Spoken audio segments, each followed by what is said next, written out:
Romanticism is a movement originating in the 18th century. It was a response to societal upheaval at the time and the increasing industrialization of the world.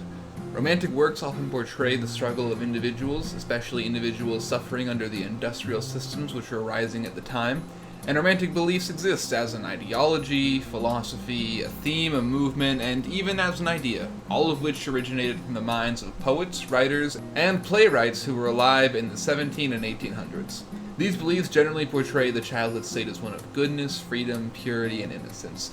Simultaneously, romantics also believe that the societal state and the pressures that are passed along through it are that which corrupts the individual as they grow. Despite romance and romanticism not being the same thing, romance stories are a very important facet of romantic artistic works. Romantic romance stories will often portray the soulmate, an individual who can save the corrupted soul of the protagonist, who is often portrayed as having been heavily damaged by society either during or before the start of the story. And that is something that the soulmate does by restoring them to the state they were in nature, uncorrupted by society and industry. And that state of being in nature, away from society and away from industry, is generally seen as the best state a character can be in a romantic story, as the glorification of nature is one of the core concepts of the romantic philosophy. These ideas, along with the responses to and effects of them, have been massively influential to society as a whole, shaping many of our preconceived notions today, and the romantic ideas have had a massive impact on all forms of art, from novels to paintings to poetry to history, and to, of course, theater. So let's go back to one of the most important playwrights of all time, and to one of the pioneers of both the Romantic philosophy and Romantic theater, Friedrich Schiller. Born in 1759, Schiller was one of the most famous Romantic thinkers and writers of all time, and one of the defining artists of the Romantic movement. His early life was pretty complex, but the three things that stood out to me because of their impacts on his writing and on the Romantic movement overall would be that he was raised very religious and remained religious throughout his life.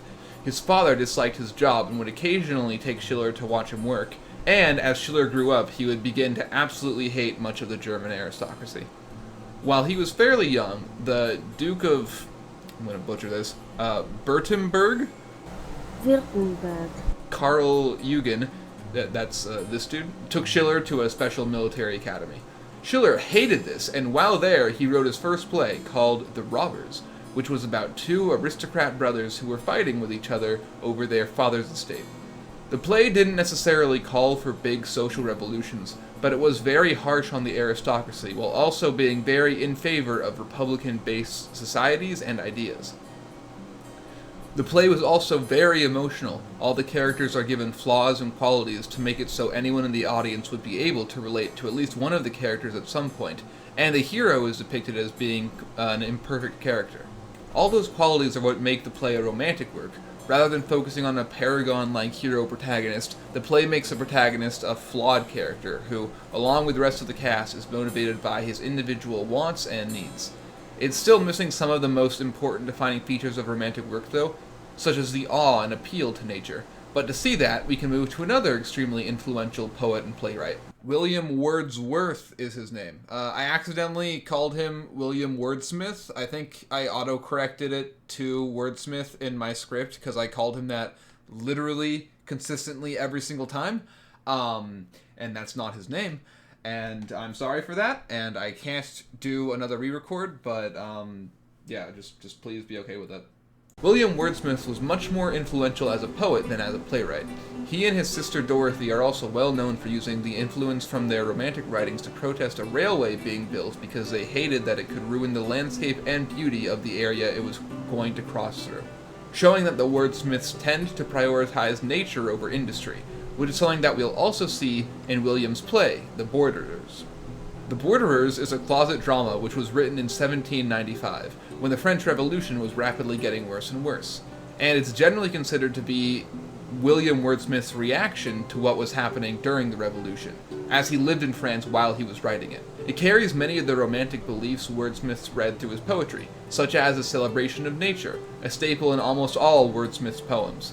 In The Borderers, we can see the characters discussing their favorite plants and what those plants mean to them, celebrating nature while also alluding to events to come.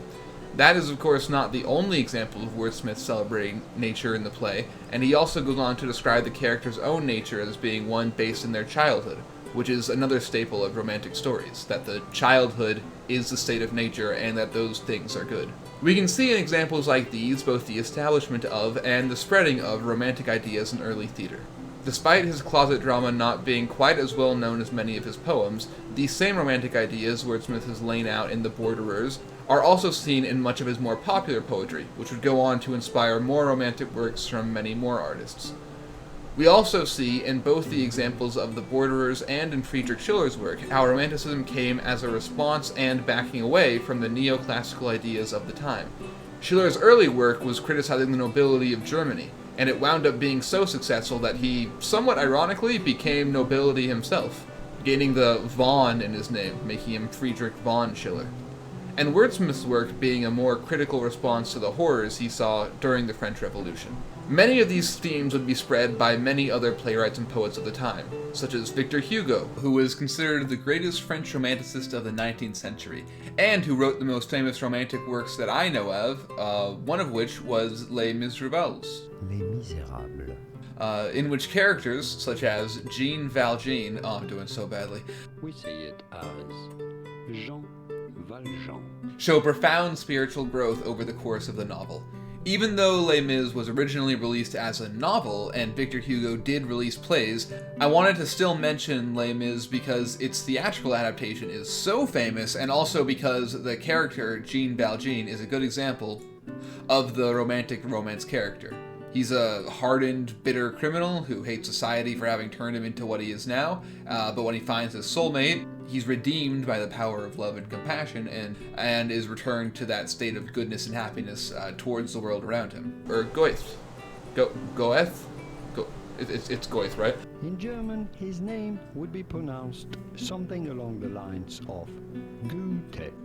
Okay, I am re-recording this part because I'm tired of getting these names wrong. So, Goethe, and I'm very sorry that I keep butchering these names, by the way, wrote impactful romantic works as well, such as Faust, which is a play holding concepts about humans being essentially good creatures, and it's about how pride can affect them. It's a highly emotionally focused and emotionally charged play, and it is another romantic work.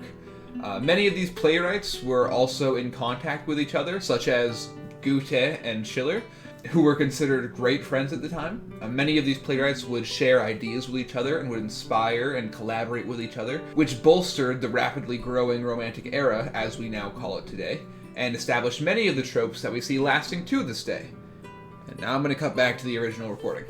That's it for this presentation. Please consider this one to be more of an update to the last one, because this one focuses more on theater specifically, while the last one focused more on the historical impact of Romanticism and the establishment of tropes that occur in romantic works.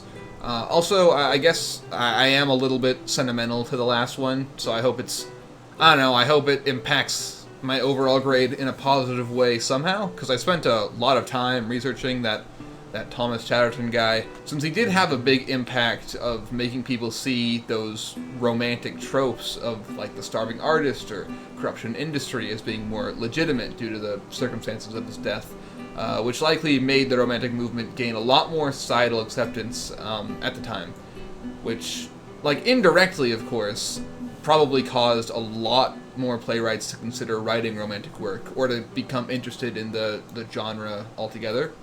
And, okay, so, like, I know this update came out very late, like a whole week late, so thank you for still letting me redo it. A lot of little things like that wound up delaying me, and it was one of the bigger things was I spent a whole few days trying to find a direct quote from one of these romantic playwrights mentioning Thomas Chatterton, and, like, hopefully a reference to his death and to a character they made as, like, oh, well, it's not that unrealistic, there's this example here. But I couldn't find any. I could find a lot of quotes from poets and newspaper people, and I found a few comparisons from blogs comparing him to older plays, and some of them were like older blogs saying that even at the time in newspapers people compared it to characters in romantic works, and I none of them had any references on them. So like a lot of dead ends came up, and I don't know. Yeah, there was nothing I could find directly from Playwrights or talking about him inspiring specific characters, so I wound up just cutting that out entirely. But I wanted to still mention it at the end because just dumb stuff like that really slowed me down a lot. And anyways, just thanks for letting me resubmit this project so late. Hopefully this is a little bit better. It goes a lot more into the plays that existed at the time in the early days of the Romantic movement. So thanks again for letting me do that resubmission. And this is from Kieran Schweitzer. And okay, bye.